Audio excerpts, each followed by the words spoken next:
сказать там? Яр! Там будет акула. Почему он ничего не смог сделать? Эль Матадор дель Мар. Молодец, иди сюда. Всем привет, головорезы! Мы сегодня пришли в кинотеатр Лена, чтобы побывать на премьере фильма «Пираты Карибского моря. Мертвецы не рассказывают сказки». Яр! I got a hangover. Whoa, I've been drinking too much for sure. I got a hangover. Whoa, pick up 'cause the party and the party take a ride all through it. Anyone the floor can remember you clueless. Расскажите о ваших ожиданиях от фильма «Пираты Карибского моря». Я не смотрел другие части, поэтому не знаю. Я ожидаю увидеть Джонни Деппа. Я вообще не видел. Меня пригласили, я вот пошел. Экшен, сюжет нормальный. Вы смотрели предыдущие? Все, по нескольку раз, много раз, каждый раз. Я жду кракенов таких больших, которые будут корабли. Кракенов не будет. Почему? Там будет акула. Просто хочу пойти и посмотреть его. В день рождения свой сегодня я пришла на премьеру. Мы поздравляем вас с днем рождения. Вы можете изобразить вдвоем Джонни Деппа? Давайте.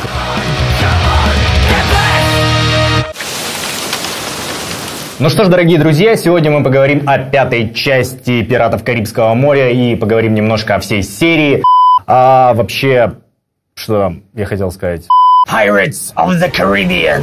Dead men tell no tales, matey. Yarr. В этом фильме мы встречаемся со старыми персонажами, и нам представлены два молодых актера, которые будут, очевидно, тоже играть свою роль в дальнейших фильмах франшизы. Сейчас я посмотрю, как же зовут эту актрису молодую. Одного из новых представленных персонажей исполняет Кая Скоделарио. Она выглядит очень круто, очень органично, она вписана в повествование. Образ женщины-ученого, которую никто не признает и считает ведьмой. Это достаточно интересная тема, и она встречается в пиратской литературе. И, в принципе, вполне логично, что такой персонаж появился. И это круто, это интересно, да. А что касается сына Уилла Тернера, он просто Уилл Тернер номер 2, и в нем не хватает харизмы Орландо Блума. Он мне показался просто каким-то болванчиком, ничего особенного мне не запомнилось, кроме того, что он круто проходит в ноги, как настоящий борцуха. Все остальное, ну, так себе. Особенно мне хотелось увидеть, конечно, Гектора Барбоссу. Пожалуй, мой самый любимый персонаж во всей серии «Пиратов Карибского моря». И тут кроется первая проблема, первый минус, о котором я хотел бы поговорить. Дело в том, что все персонажи здесь, как будто там нажали на кнопку резет и решили просто всех персонажей обнулить. Гектор Барбосса, который обладает артефактами волшебными, добытыми у Эдварда Китча, у Черной Бороды. В общем-то, сам пират-призрак, прославленный в боях капитан, ничего не может противопоставить главному антагонисту этого фильма, капитану Салазару, который, тоже мертвец. Я посмотрел режиссерские комментарии в первой части, и там прямо говорится, что по мастерству фехтования у нас на первом месте стоит Уилл Тернер, а на втором месте это капитан Барбосса. Почему он ничего не смог сделать против этого чертового капитана Салазара, мне до сих пор непонятно. Продали очень дешево моего любимого персонажа. Это я сценаристам и продюсерам простить никак не могу. Кто-то в интернете пишет, что все дело в том, что если Гектор Барбосса был, по сути дела, зомби-пиратом, то капитан Салазар — это призрак-пират. И, соответственно, все эти волшебные шпаги, волшебные корабли ничего не могут ему сделать. Что касается главного злодея, которого исполняет Хавьер Бардем, он запомнился зрителям в роли Антона Чигура, такого инфернального злодея из фильма «Братьев Коэнов». Старикам тут не место. Экранизации романа Кормака Маккарти. Выйдите, пожалуйста, сэр. Дальше Хавьер Бардем принял на себя амплуа вот этого антигероя. И в этом фильме история продолжается. Это такой же злой испанец, которого мы все почему-то должны бояться, потому что он гроза морей, Эль Матадор дель Мар. Не знаю.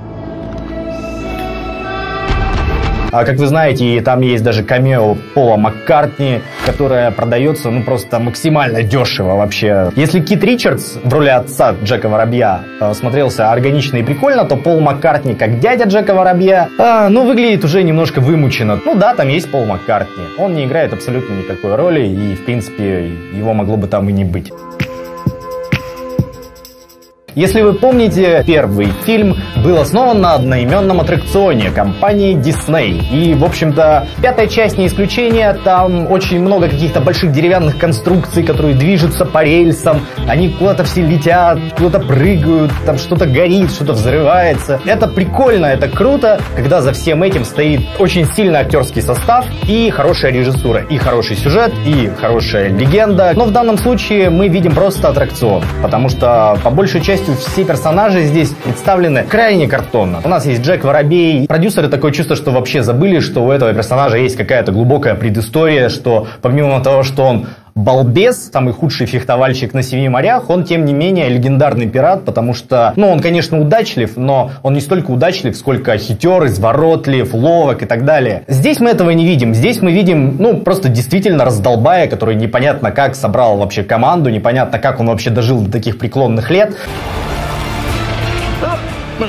Джонни Депп, конечно, выглядит органично, как обычно в своей роли, но он выглядит уставшим, а самое главное, нет уже той лихости капитана Джека Воробья, которую можно было видеть в предыдущих фильмах и за что все любили эту серию. Ближе к концу это все выглядит, как диснеевский мультик, и это неплохо в принципе, но если вы ждали от «Пиратов Карибского моря», что это будет настоящий пиратский экшен, что там будет приключение, что там будет настоящая морская романтика и так далее, это, конечно, большое разочарование. Но для меня, во всяком случае, это так.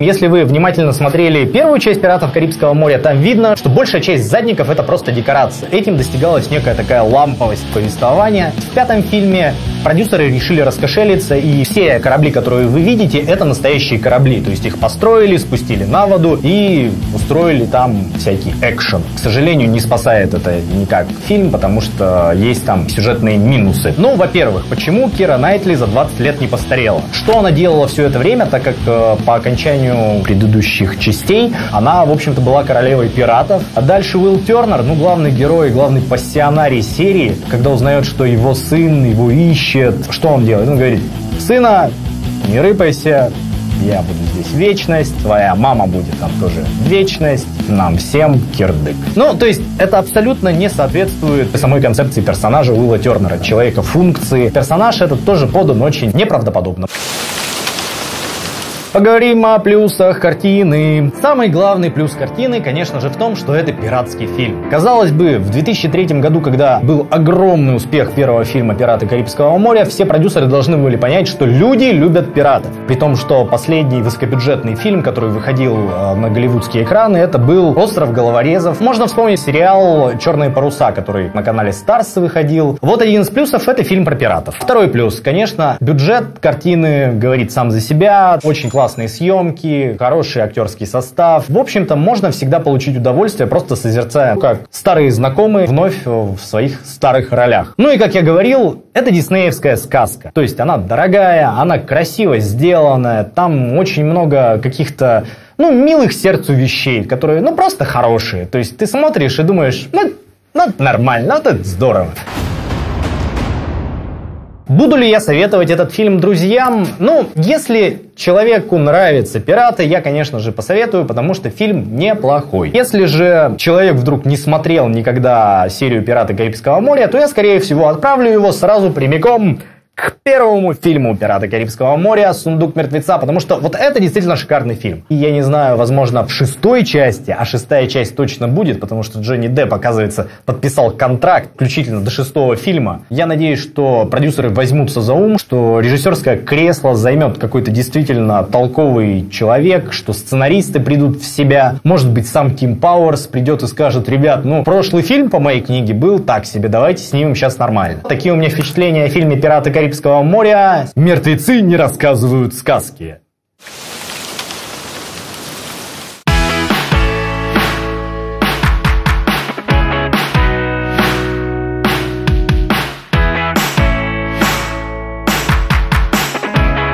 Оценка отлично.